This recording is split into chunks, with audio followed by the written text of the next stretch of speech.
Back with another video. Obviously Joe's taking more of the channel and whatnot. Thanks for the comments to his video. We've taken them on board. We'll try and address them, of course. Some of them were quite interesting. One of them was if you can go from start to finish. The reason I kind of put some material down is to give myself a direction, and also because I don't want to clog up my hard drive, and also, you know, I already do quite long videos because I like to go in depth, but I just don't want to add in more and more time to that. So today we're going to be looking at some hard techno because I like hard techno. One guy mentioned about the fact that I do stuff to please the punters, and you're right. I have a very broad musical palette. I do like lots of different music. When it comes to techno, I like organic vintage stuff. And as I mature, so does my taste. So there you go. So today we're going to be talking about the good old reverb techno bullshit, kick drum bollocks, whatever you want to call it. And you know, I see so many people. I mean, it must just be me, but I started doing this 2 years ago, and since then everyone is a fucking techno expert. And hats off, some of the guys are absolutely fantastic. I've watched some of their stuff, but it does just seem that some of them are just watching some videos, wink wink, and then just doing other videos. But as long as the knowledge has been passed around. So, hard techno, we're up at 135 today, we're not fucking about. And today we're going to be looking at a technique that when I take on clients, I teach them 4 to 5 low-end methods, which you can use, which encompass different variations of different techniques that you might see out there, and a couple of different things that I do myself. Okay, now this one is one that I like doing because it works. Simple as that. Okay, now just to give you a quick run through of what we're dealing with or what we're aiming for, what I did is we're going to get onto this process very soon. Actually, we'll do that there. Let's concentrate on the kick first. So, first things first, choose a couple of kicks that sound good. And what by good I mean distorted, twang, vintage, analog, good. Let me turn off the rack. Okay, you know what I'm talking about. Yeah. Now this one's kind of really interesting tonality to it. Let's just actually look for some kicks. Just now, let's just go through. Obviously you can layer kicks, I like doing that, but there's plenty of really good techno kicks that you can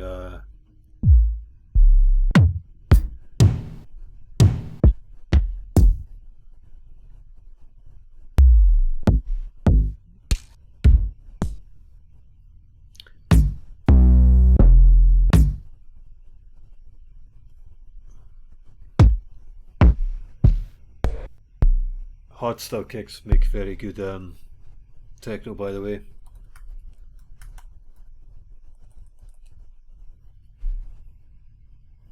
Okay.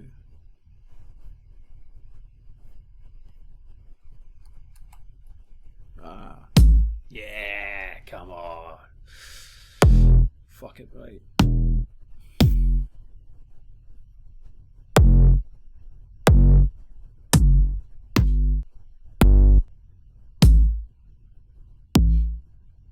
Okay, that'll do for the kicks. So kicks that have got very nice tonality, they're already sounding pretty good, they've got a good attack, a good snap, and they've got that distorted twang. Okay, so I'm just using a couple of different kicks, as you can hear.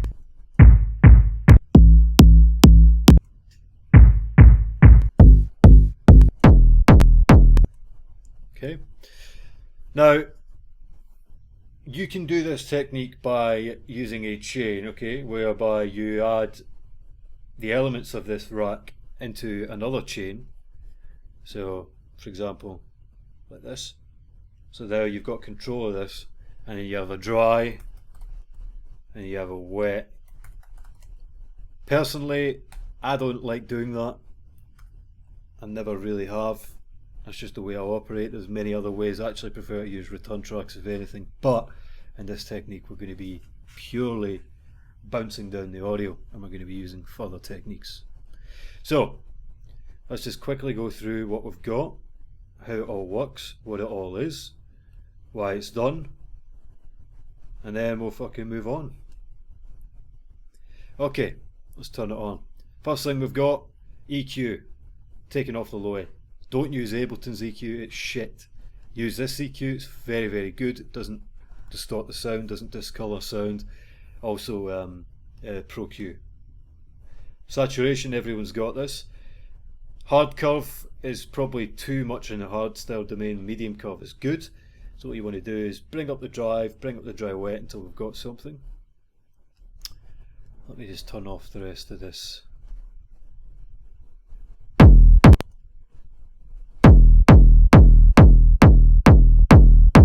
So the saturation just saturates it, get thick as up. The next thing is the amp. I always like to use the blues setting just a little bit, and what it does is it gives it an extra little knack. You can use rock setting for more hardstyle stuff, but just a little bit. Adds a little bit of sauce on top. Very nice. Next is the holy grail, is the reverb. Okay, so I've actually tweaked this to get it exactly how I want it to sound. It's not just a preset that I'm using, and I'm going to take you through each and every parameter and the exact path that you need to go through, because I see people saying, oh, you didn't fucking do this. No, there's a system you go through to shape the reverb to the kick drum. Each kick drum needs its own individualized reverb. Right, first thing that we do, pre-delay. Okay, those of you who don't know, pre-delay is exactly what it says in the tin. It pre-delays the effect of the reverb. So the audio signal goes through, the reverb says, no, I'm going to wait 88.7 seconds. You can go on, mate, there you go. Then 88.7 seconds, I'm going to smash you with the reverb. Okay, and that's why you get that reflective sound. The warehouse techno sound.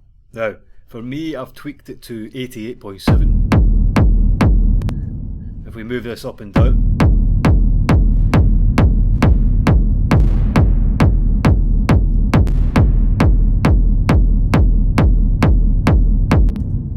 .66 actually sounds quite good as well, because what you're getting is that the reflective sound of the reverb. Turn this off as well. Next thing you want to go for is the size. Okay, so pre-delay first, then the size.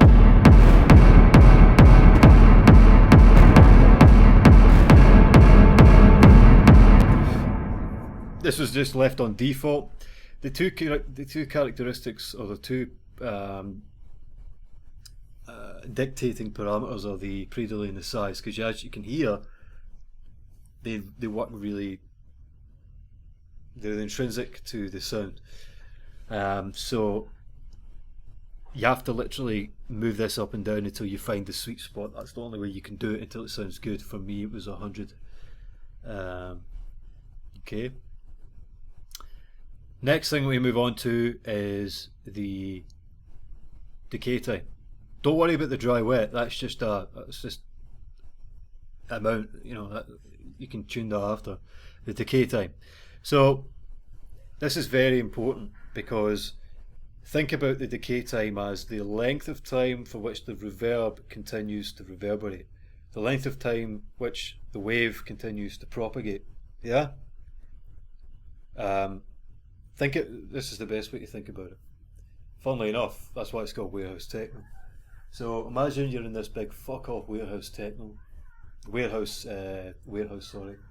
And maybe you've got a computer with you, or someone's playing live, they're playing this kind of techno with big reverb kicks. Even imagine it as an experiment, even if you were there on a night out. If this is turned all the way up and you've got long reverberating kicks, what you're going to get is lots of the kick kind of travelling to the back and travelling to the sides of this enclosure inside this building, and it's going to be bouncing back and mixing with each other and reflecting and creating all sorts of mess. So what you want to do is you want to tune the decay time so that it has enough room to breathe. So that you want to give the kick room to breathe. So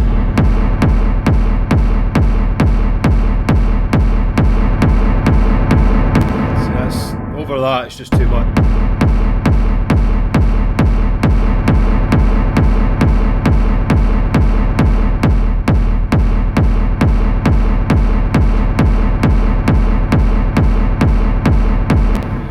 Round about there is nice. It's just it flows, but it's not choking the flow, if you know what I mean. Very important. Okay, so the next thing that I like to jump onto is the input processing. So I've got a high cut because unless you want to have all that noise in there, I wouldn't recommend it, because remember, you've got the rest of your track to build on top of it. It's a lot of high end, high register, mid register information. So get the high cut off, only take the low end information. Okay, next thing we want to go into is I always leave diffuse at 0. Okay, diffuse is just the density of the reverb, and I always leave I suppose you've got a knob for density, that's just a percentage. Let me just turn this up so you can hear.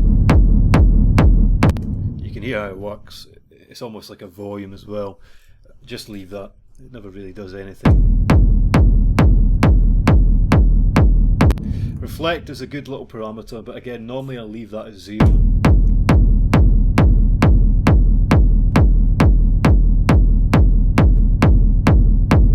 It kind of emphasises that first hit with the reflection.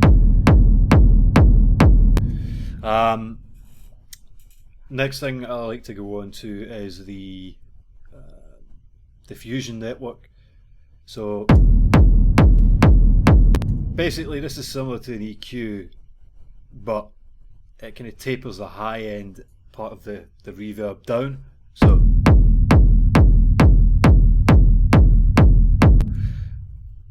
quite a lot of times bringing this down low actually sounds quite good, but it depends on what the rest of your track's doing. So this is a really critical parameter in terms of getting your track into the right domain. Okay. And then stereo, I always like to too much stereo is not a good thing. I like to keep it kind of down the straight and narrow, so I always take it a little bit before 12 o'clock. And then shape. For shape, there's two parameters that work. 0, 1. The in between doesn't really work. 1, 0.5 and 0 are the things that seem to work. Sometimes you might get kicked out, but generally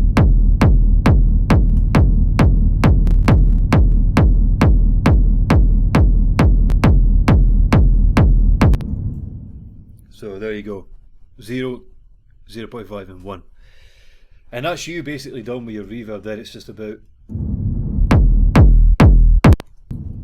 normally about 50% is good.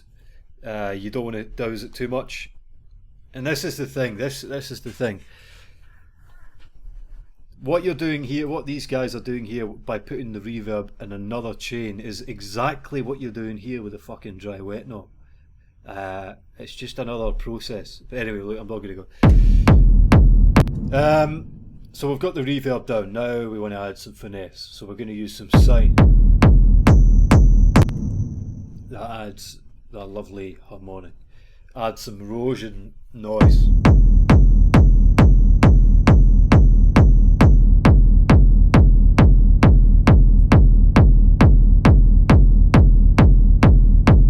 Just gives it that crispiness. And then to kind of formulate it into the sound of a kick, we can use an EQ. And obviously this depends on how. Notice how this sounds similar to the diffusion network.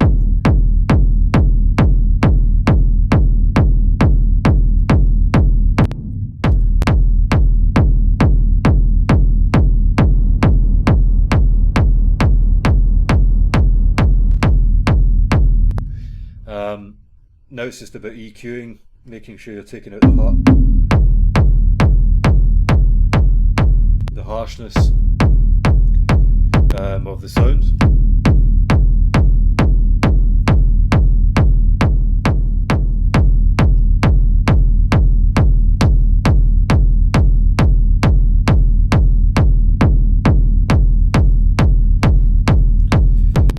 I mean, for all purposes, that's sounding pretty good to me. As an overall kick, you don't need to do all this other stuff. But anyway, what was the other thing I was going to do? That's better. Limiter. Chuck a limiter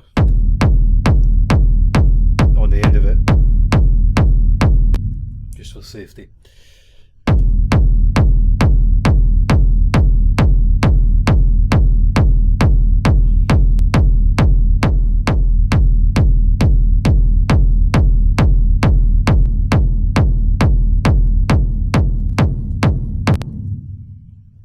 And also never use the low cut on the EQ8.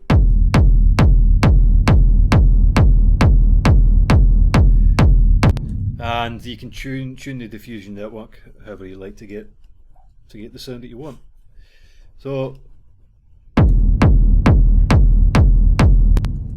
sounding alright. So what we can now do is slam through the kicks.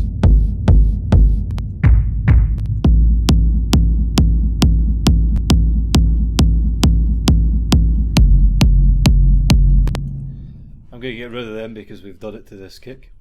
Okay. So what we can do now is one of two things.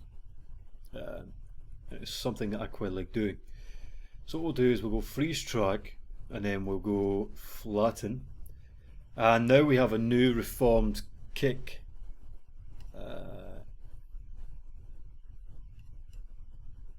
Okay. With all of the effects.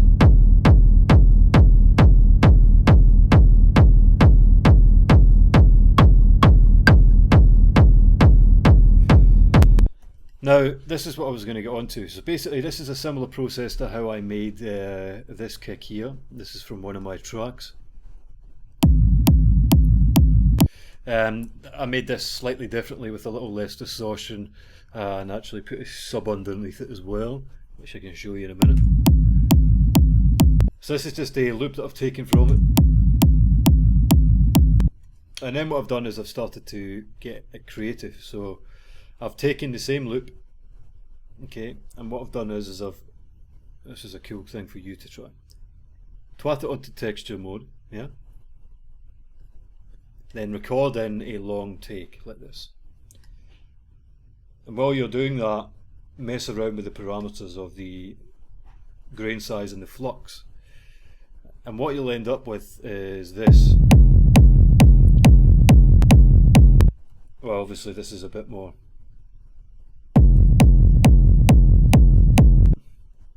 Just have a listen. You can hear everything changing all the time. What I've done is I've spanned along for a really nice section where the low end kind of takes on a new life. I also pitched this down 3 semitones, by the way, and then I've added some drum bus, a little bit of EQ.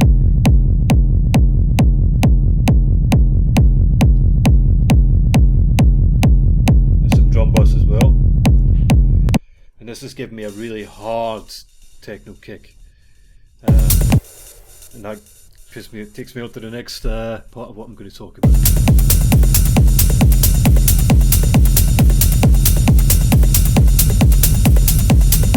This is another section of the same kick.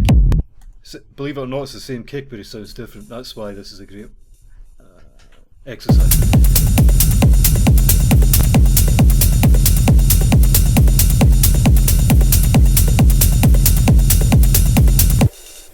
Let's just try the other kick and see how he sounds.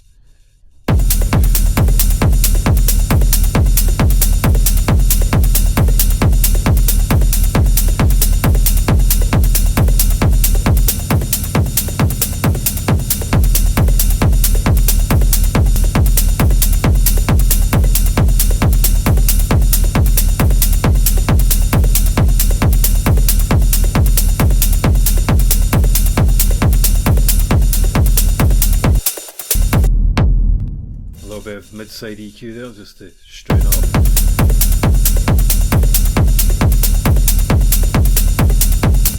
So what we can do now is we can obviously tune this to get it the way we want.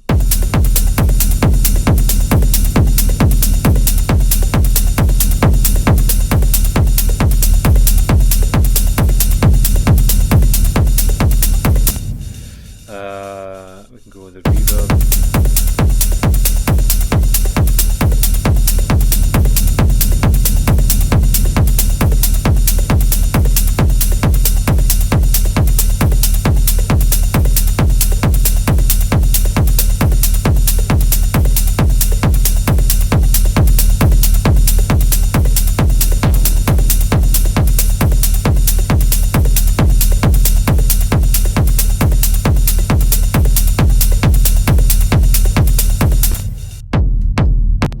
Okay, sounding quite good. So what I'm now going to do is I'm going to start messing around with the sound like I did before. So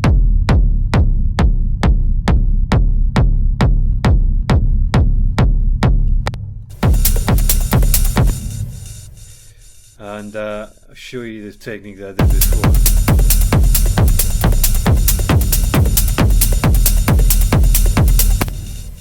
So what we do is we basically take an audio rack. I do have a limiter on the master, guys, because my sound card is failing me these days. I can't get the output I want. And then we record in from the kick.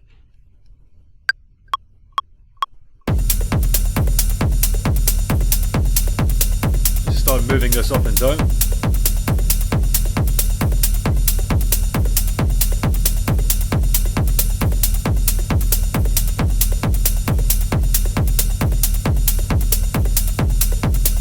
Try tone.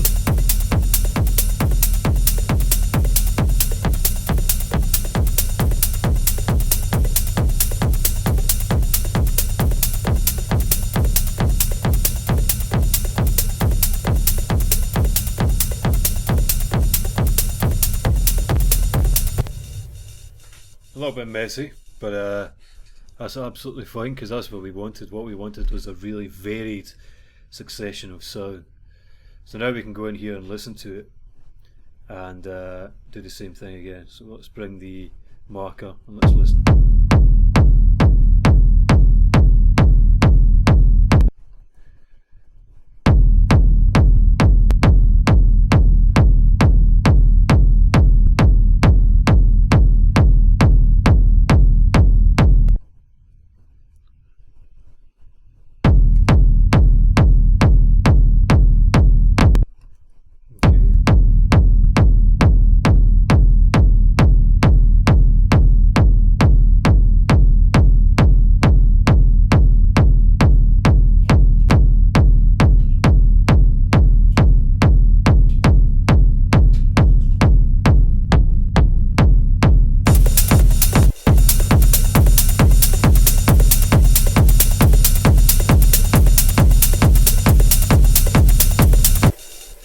Now, as you can see, or may not see, that is a little bit out of time, which is why you can hear it kind of going out of time.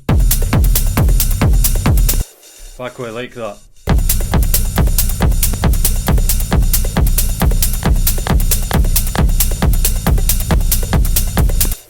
Now, I really like two of them, so what I'm going to do is I'm going to do that, and I'm going to do this as well.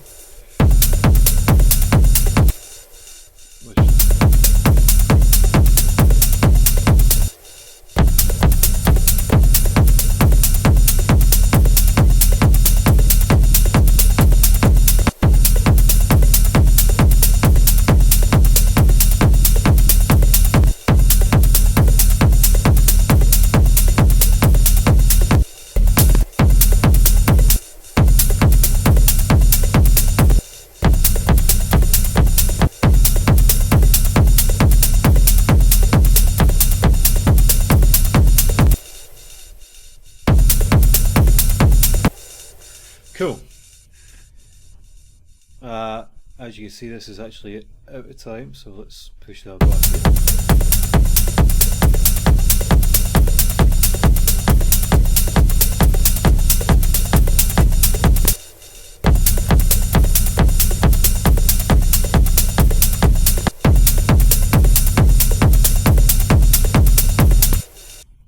Now, that's what we had before, now this is what we've got.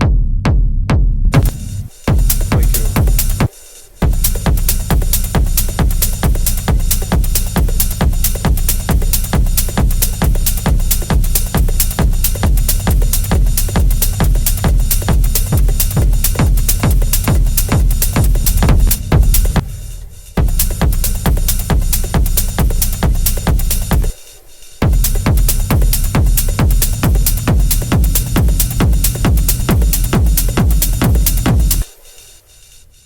And there you go.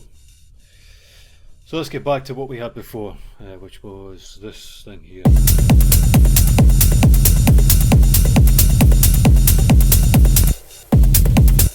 This is just a hi-hat, a ride loop, just ping pong delay, EQ, pan, and a bit of Haas effect here. It's actually one of my Ableton tracks. I've warped it, put it up 13 semitones and looped it. Okay. Distortion, EQ, reverb. That's the initial presets. Saturation. Also some initial preset, just flanger as well. Gives it a really crispy sound. A little bit of white noise as well. So I've got the buchla that I've tuned doing its thing.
So that's just going in the background, a little buchla sequence, and then I've got the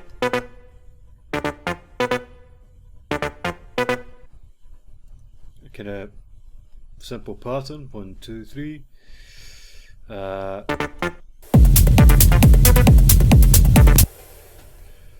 And there was one thing that I was using which sounded quite nice. I just need to find it.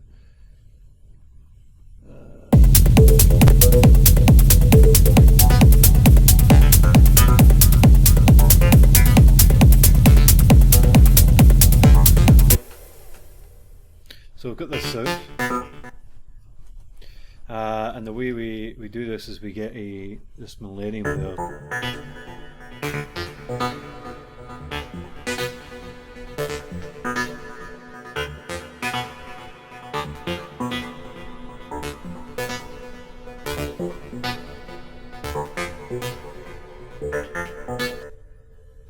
And then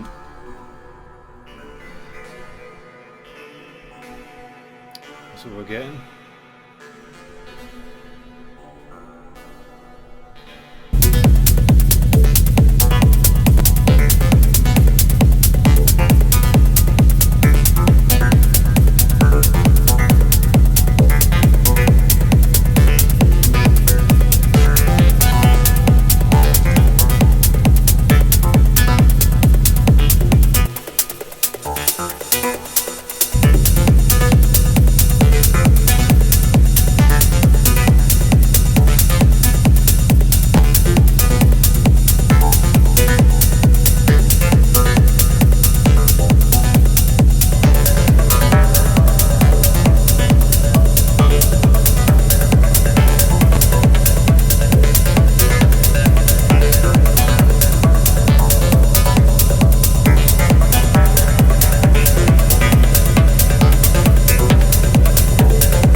the steps.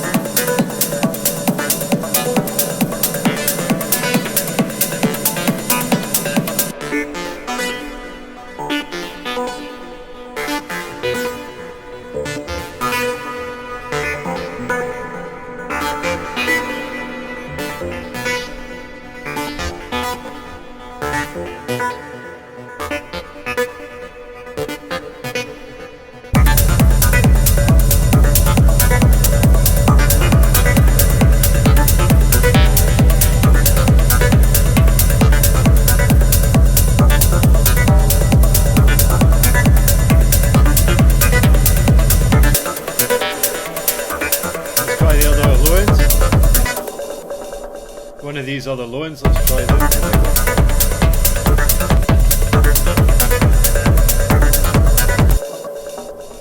Don't work as well, that's to expect. Let's try the other.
This is another pattern that I made, just using my fingers. Using my fingers.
Okay guys, that's it from me. See you next time.